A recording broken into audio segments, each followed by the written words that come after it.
Hey everybody, if you've ever struggled with these stupid federally regulated filler necks that come on these gas cans nowadays, stay tuned, because today we're going to test out these fuel transfer pumps that stick right in the neck.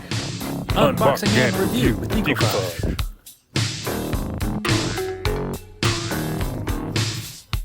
So now these safety levers come with these little tabs that have to be pushed back on the tank to make sure you're not actually spilling any fluid when you're not ready to be pumping, but then they get stuck and you have to reach down there and inevitably you end up spilling some fluid outside of the tank anyways.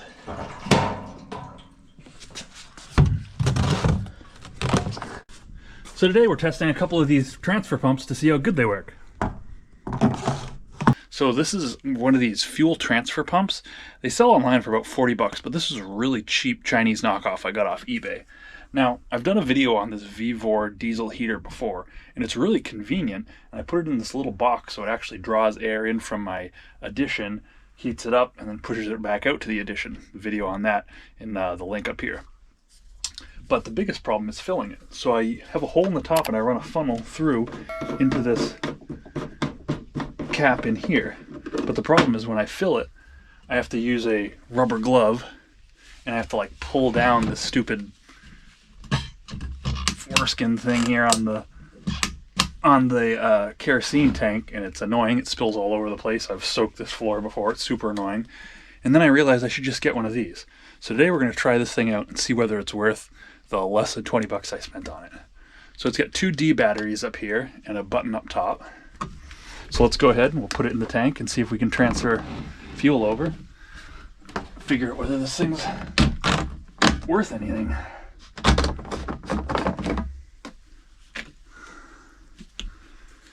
Okay, so I don't know if you can see, but right now the kerosene is about half full.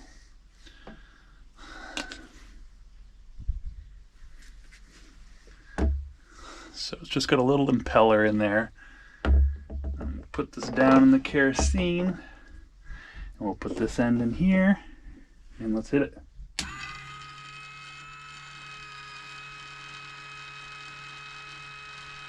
All non-brushless motors actually spark when they're running. These products work because they isolate the motor and the batteries in the top part up here, and the motor will drive an impeller down below, as to not expose the fuel you're transferring to sparks that could cause an ignition.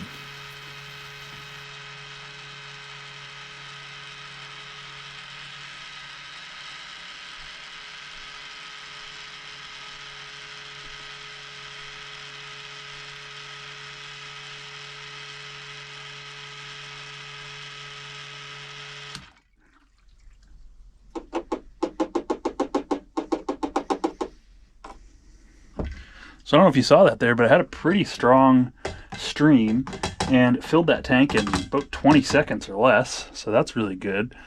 It does say that there's a possibility it can leak on it. And is that a little bit of fuel, a little bit of fluid right there?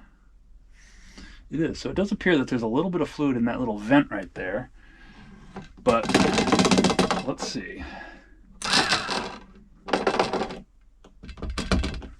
Quickly get this into my little drip catch can down here where I usually put my funnel, and there we've successfully transferred the fuel with, I think I got one drip right there.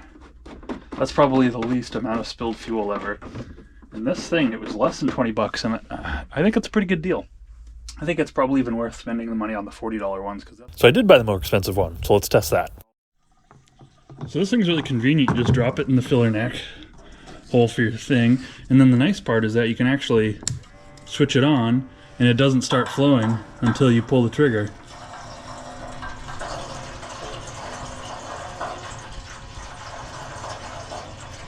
Got a pretty good flow rate, not too bad.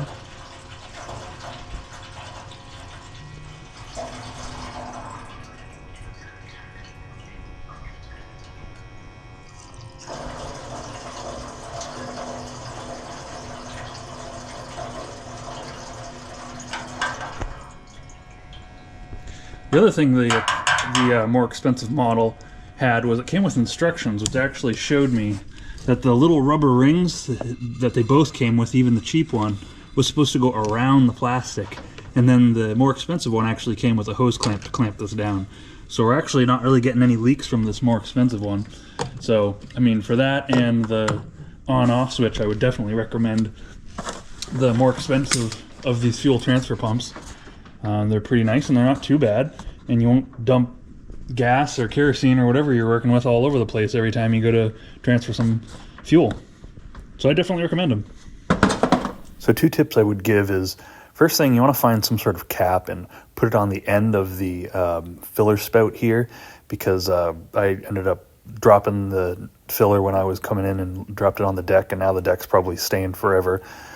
So you put that on the end so the little drips from the neck don't come out. The other thing I would do is put a zip tie on this so that you can hang the filler spout from it, so you're not trying to drape it over the neck and then have the deal with the drips coming out, and it's probably just a good idea to hold it all together. And I don't always leave this just sitting in the filler neck. I wouldn't if it was gas, but I do sometimes when it's kerosene. Alright everyone, I hope you liked this video. If you did, make sure you give me a thumbs up and subscribe if you're not already. Check out these other videos. Let me know what you thought in the comments below, and I'll catch you guys next time.